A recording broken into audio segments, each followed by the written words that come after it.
मराठा आंदोलक मनोज जरांगे पाटील यांनी पुन्हा 29 ऑगस्टला आंदोलनाची हाक दिली आहे। शिंदे समितीला सापडलेल्या 58 लाख नोंदी कमी करण्याची प्रक्रिया सुरू असल्याचा दावा जरांगेंनी केलेला आहे।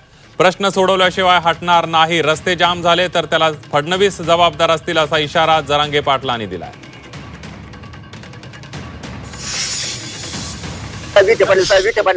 आता काय करू, तरी बंद येणार। त्यांनी 58 लाख नोंदी शोधल्यात, पण एक चूक करू नका फडणवीस साहेबांनी, विखे पाटील साहेब, 58 लाख नोंदीतल्या कमी नोंदी करू नका बरं का। तुमचा तो प्लॅन चाललाय, त्याचा संशय आहे तुम्हाला? 100% सांगतो। तुम्ही 58 लाख नोंदी शोधलेल्या आहेत, तुम्ही शिंदे समितीला चुकीची माहिती देऊ, चुकीचा दबाव त्यांच्यावर टाकून 58 लाखाच्या नोंदी कमी करू नका। तुम्ही चुकीचा संदेश मराठ्यात जाईल तर तुम्हाला लय वाईट फळ भोगावं लागतं, आणि एका दिवसात तुकडा पाडायचा।